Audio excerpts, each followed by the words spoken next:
Good morning, everyone listening, viewing in the morning or in the afternoon or even in the evening.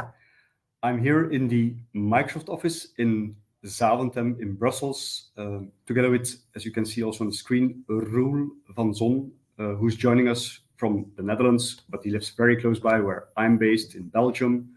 And he was so kind to come over to Brussels so we could meet face to face, sit next to each other, which makes, I think, a podcast like this much more interactive, goes more in depth. It's more personal. So thank you very much, Roel, for coming to Zaventem, coming to Brussels. Thank you very much for having me, Ingmar. I think it's, well, we already talked a bit. We had our coffee. We already talked a bit about GAC, about your business, and about the holidays.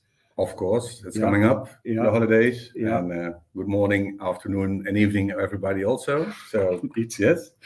But indeed, let's start. Who's Roel van Zon? Talk about yourself. And who's GAC? That's a good question. Yeah, it's a good question. Well, to introduce myself, Roel van Zon, I'm part of the senior management team at GAC. I worked there now for more than 11 years.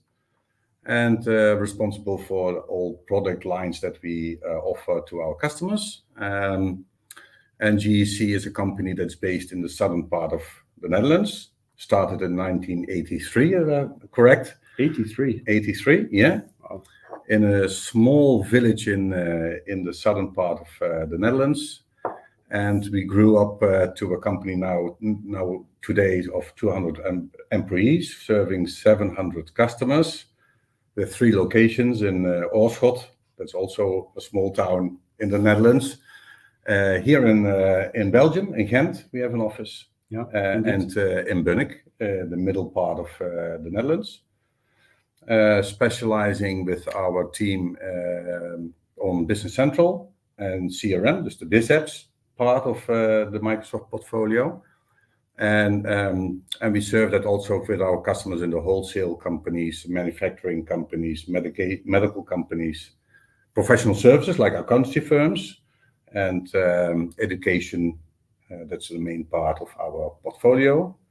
And we build on the base of the business apps of Microsoft. We build our own IP to get a competitive advantage in the marketplace and to serve our customers where they need special functionality. A real ISV. And in that case, we are a real ISV. So transforming, I think, in the last 7 years from a traditional NEV partner to build for our customers. For what I compare also, in those days, we have for every partner, of every customer, we had a version of NEV, which is a combination of our IP, bespoke work customizations, and ISV products. And today we have one version for all customers. And that's far more efficient. Per industry. Yes. Clear. And I need to apologize because I said GAC, which is the Dutch version of mentioning GAC. Business Solutions to be complete. GAC Business Solutions. Yes.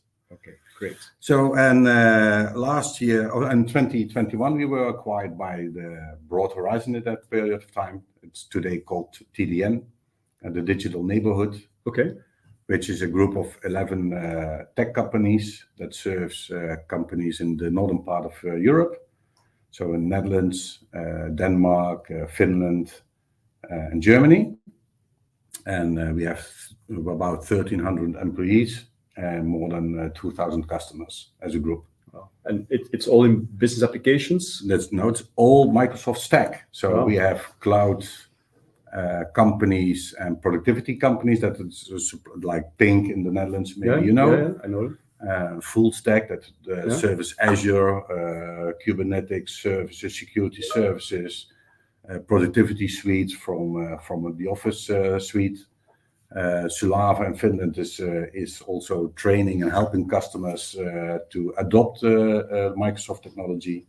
We have data science and data analytics based on Power BI and all that kind of beautiful stuff that we have. And the BizApps part, where I'm sitting in, is also focusing on AX of F&O and Business Central and CRM. So you're also doing F&O. F&O, yeah, not we as a company, but a sister of ours. The group. Yes. Okay, and you mentioned 2 cities or 2 locations in the Netherlands. You mentioned Ghent in Belgium, but I assume that GAC Business Solutions is active in more countries. Is it in every country? No, not all. Yes, I think we have about 15-20% of our customers are located outside of the Netherlands. Okay. Not all of our IP is international. So, okay. But our Trade 365 solution is international available. But for instance, the medical solution is very localized. That's logic. Like legal stuff that needs to be taken into account. That is just specifically for the Netherlands. And so, would you say that your Trade 365 is your main? It's our flagship. Yeah, it's our flagship product. Yeah, product. That's our first product that maybe some of the viewers that have more history with Microsoft knew about the NAV 2017 approach for the managed service online version of NAV. We took that also from the Trade 360. The current Trade 65 was in that period of time also the first part of our IP that went into the managed service platform. So that was our first step into what we call today SaaS. Okay. And if you look, so what you mentioned before, every customer on the same version. So the customers that are using today Trade 365, they're all on the same. We are fully SaaS. All our IP is in the app source available. We deploy it through app source. Really? Yeah.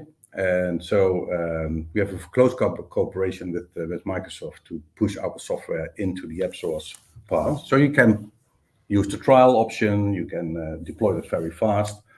Can people buy it in app source? We did it. We were part of the pilot. To transact transact with Microsoft. The CSP transact. Yes. Yeah, transact with Microsoft. We did some kind of adjustments to be prepared for that part, but we didn't push that through yet. But this was something for the near future that you can buy later on Business Central through the transact with Microsoft and also our IP through transact. Yeah, that's a thing for the future. Yeah. Okay. And going a little bit deeper on AppSource, is AppSource helping you on finding partners, finding customers? Are partners reaching out? Are customers reaching out because of AppSource, that people are finding you on AppSource? Yeah, we. I think from what we learned from the past is that all our marketing approach and go-to-market approach has changed heavily. So the manual part of selling it customer by customer is now transformed into digital content provisioning. So we do a lot of YouTube, blogs, podcasts, whatever, what you have on that part.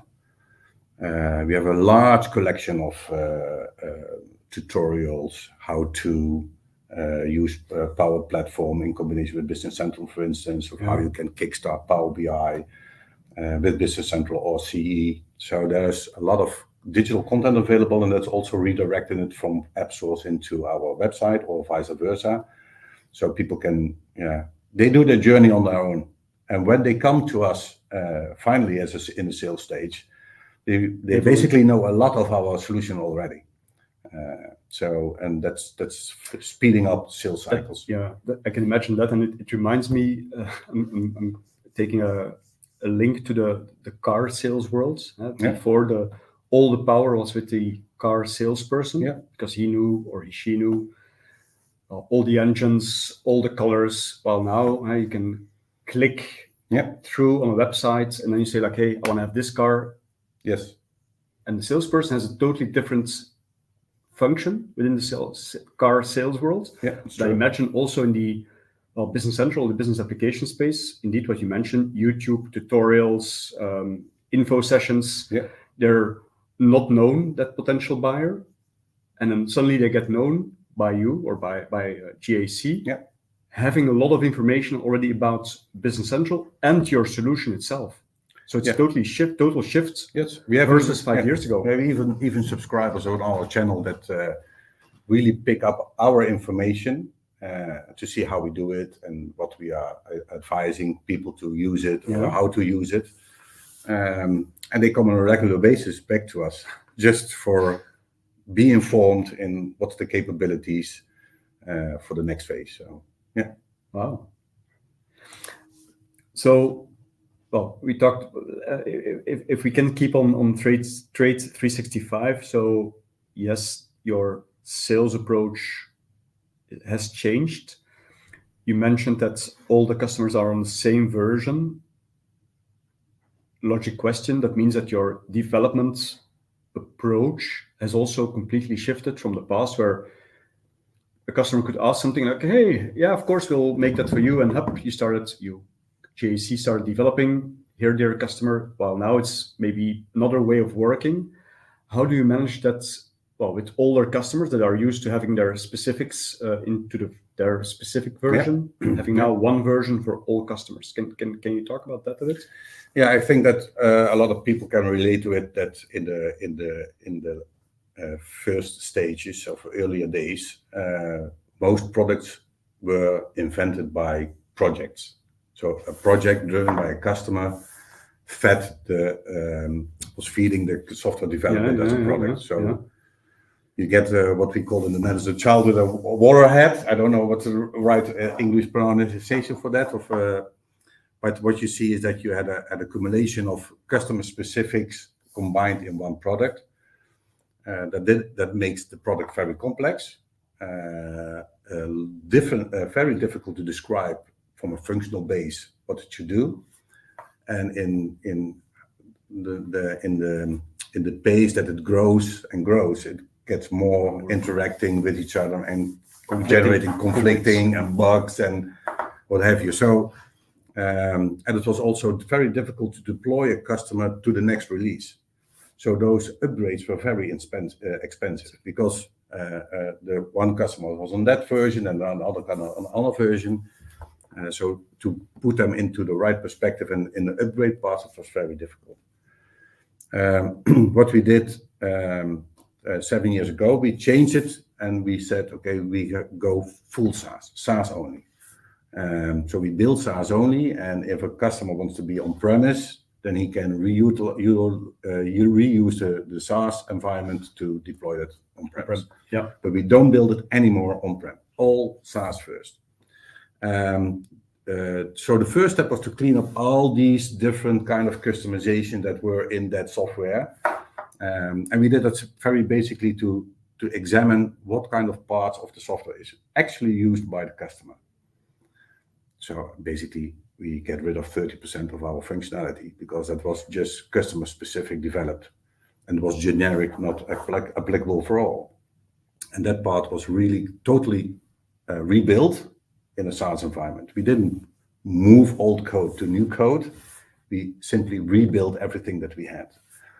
That was a main reason behind it, is to utilize everything that was capable in SaaS and was not capable on-premise. So we don't want the inherent legacy code that was not performance optimized or not based on the new principles. So we rebuild it again. So today, a lot of customers don't need any customizations anymore. Really? No. Oh. That makes implementation far more faster. Some kind of customizations were focusing on integration part with a specific warehouse management system or a collective purchase hub or whatever. So there's more on interfacing than on basic functionality in the system itself. And that's also what we try to do from a sales perspective, to keep on to the standard. Don't deviate and use the Power Platform to deviate. Not the base code of our solution or that from Business Central or CE. Oh, Roel, I have many questions now because, well, you talked about the first topic. I was like, hey, I need to ask a question. So you mentioned we removed 30%, approximately 30%. That was like very customer specific. In the end, that is very customer specific. We couldn't find any customer that was using that kind of. So it was only one or two customers. I can imagine that my audience would now our audience would now ask, like, okay, did you lose 30% of your customers? No. And I know the answer is probably no, but No. so how did those customers cope with that loss in functionality? No, they could, because these customers were still on premise, they could keep on using the old code, or the current code that they had. But when they are moving to the SaaS environment, then they get the new functionality with the new setup. And basically what happened is that the customer said, oh, that was very specific, we don't use it anymore. That's which, good. yeah, in the old days, it was a project due to the project that you run with the customer that created IP, what they say. But it was not repeatable IP, just for that customer.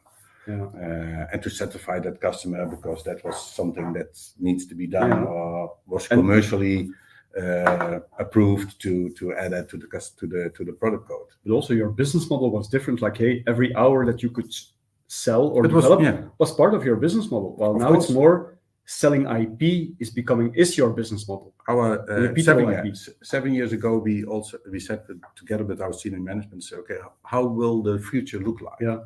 7 years ago, we already predicted that getting the right people, the resources of our business would be a pain in the ass in the future. It would be very difficult and will get difficult every year, more difficult every year. What we also said is speed and what we call now the P mal Q strategy, the P mal Q. So we sell software, not services. That makes the business scalable. So we don't need resources to create the software anymore because it's already done that. So we build on what we already have invested in resource-wise to build the software, and that's repeatable.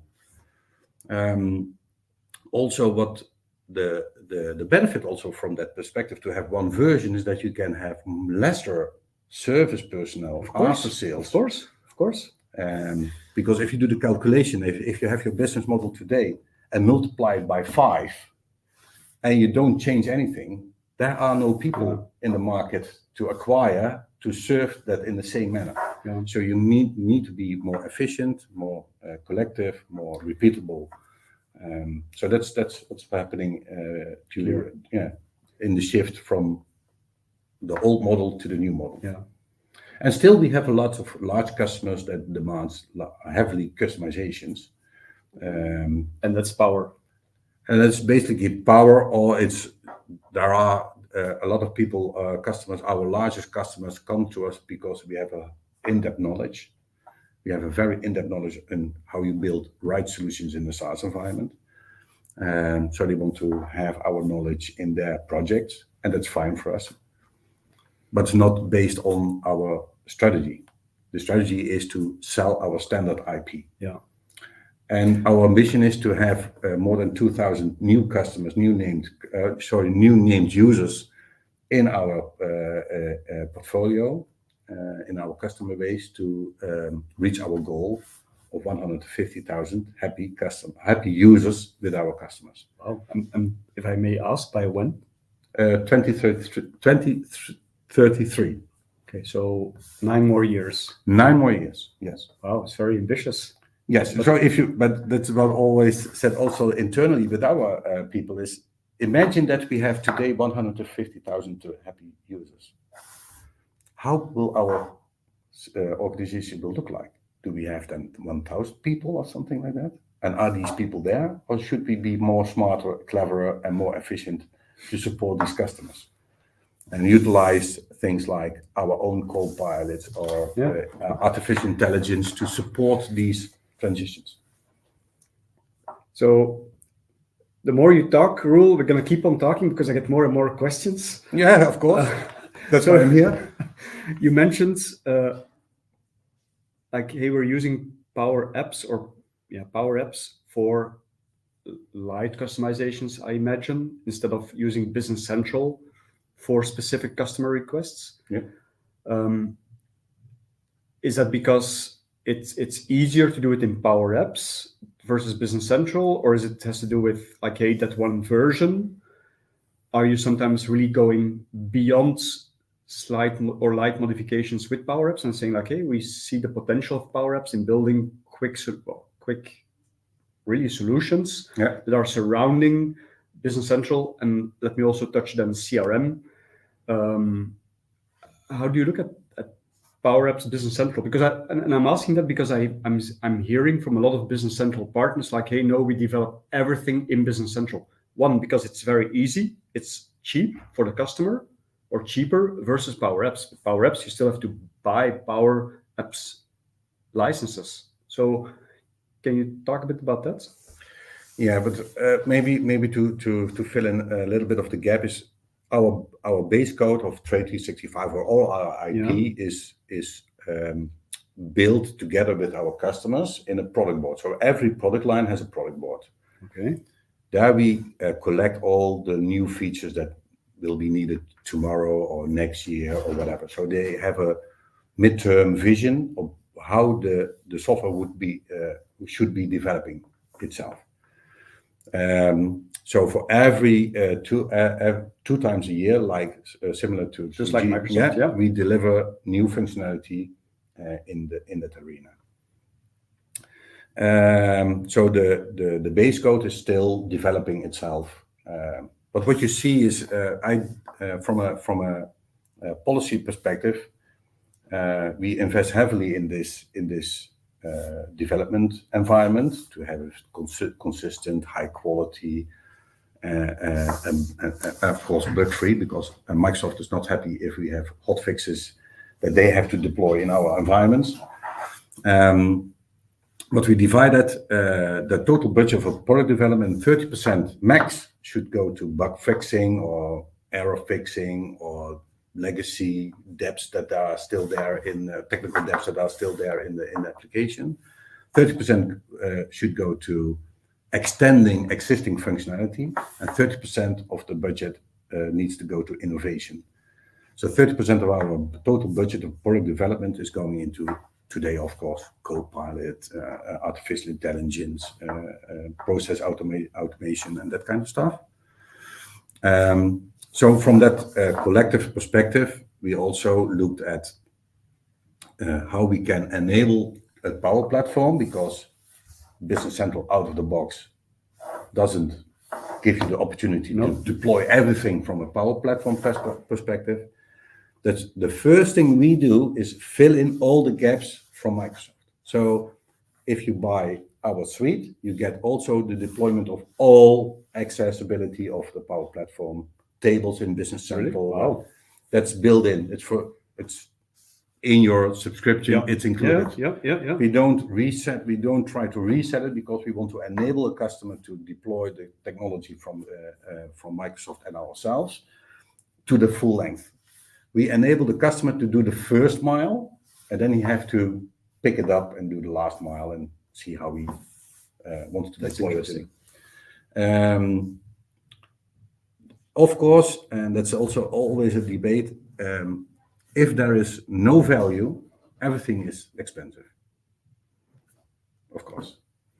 I think that if you have the right value proposition and the right approach to the market, it is not about getting a cheap customization into Business Central, because if you go back in that arena, then you will have to bear the cost for many years, because everything that you put in there, and it's not a collective generic functionality, you will drag along for the next coming years.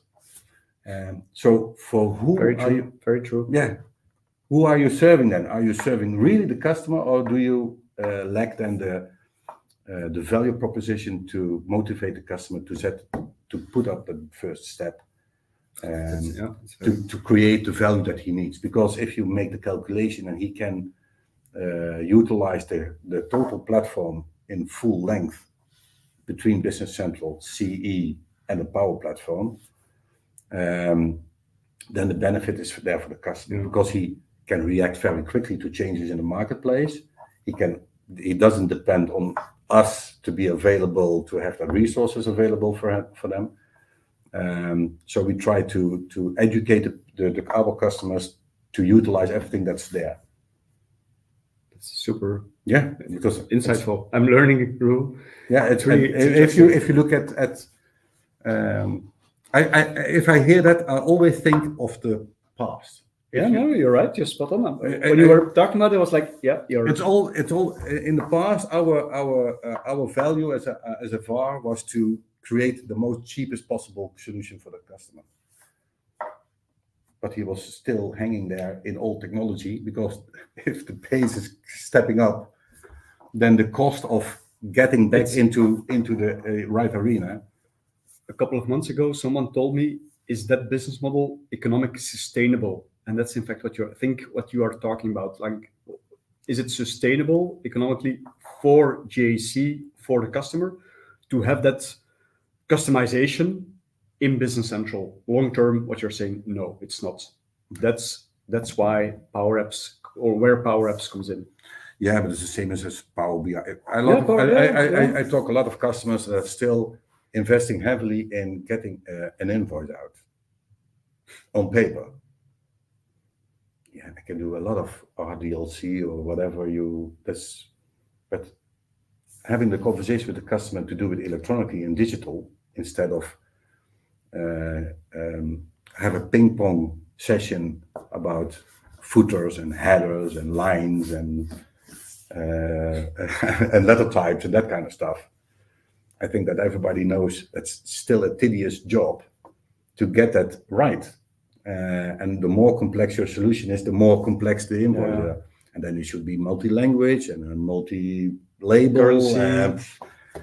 And still companies are still prepared to invest heavily in that. Or do they lack the information to do it digital? And of course, every customer, and that's our customer, the customer of the customer, is not ready to do so. But on the other hand, when he buys Office 365 licenses, he simply pay with credit card, and nobody's challenging that. So why is the customer, on the other hand, if you're talking to you, so traditional that he don't want to change? Yeah.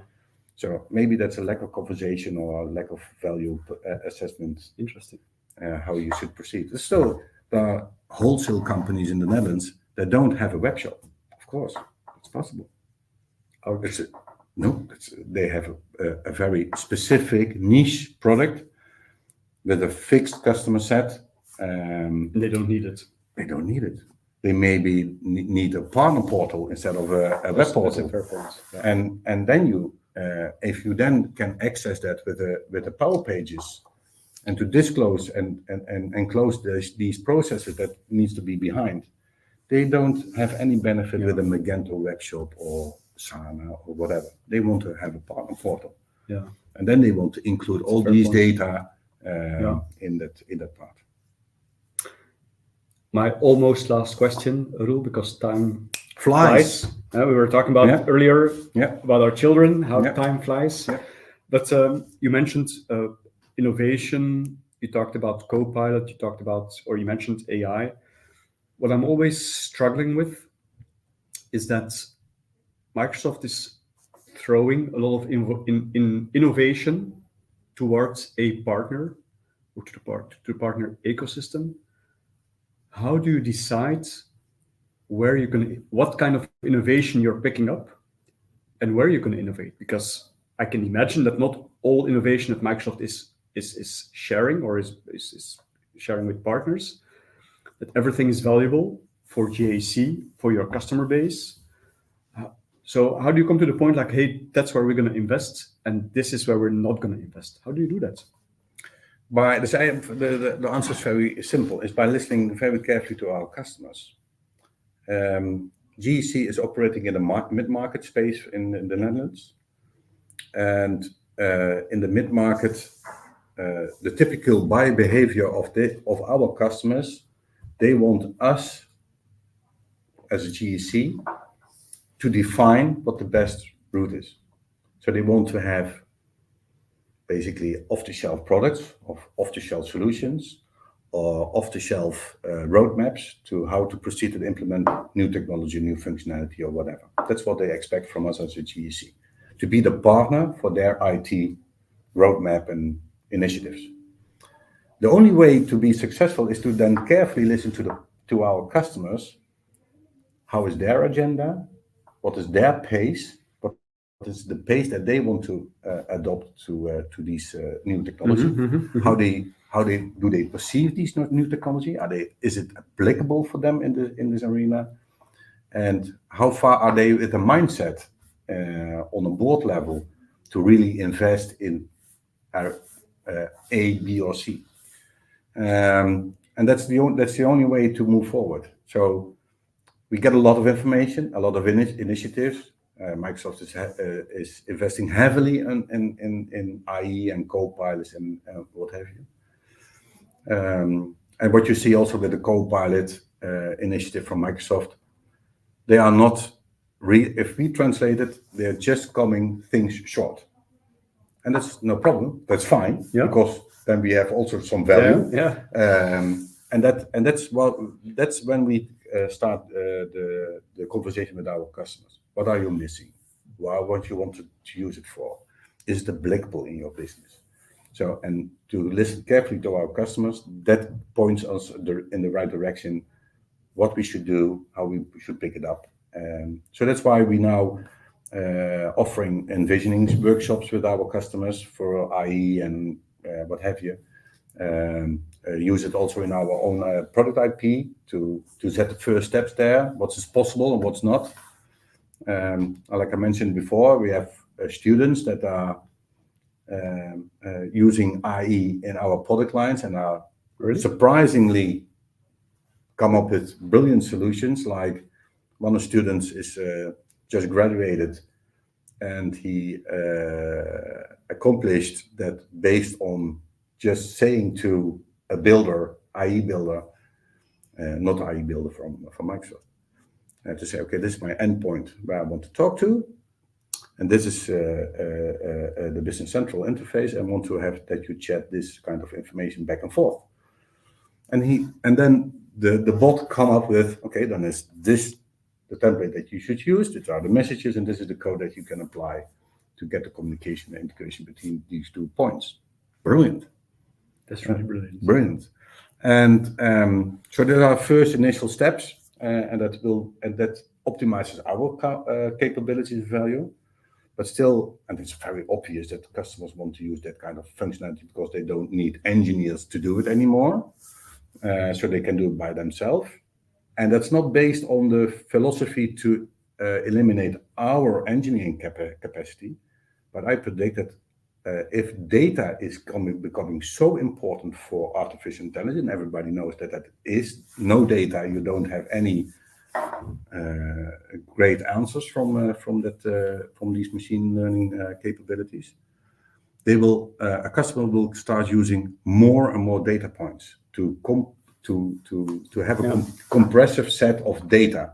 Maybe for some kind of businesses, the weather forecasting is very important for their sales.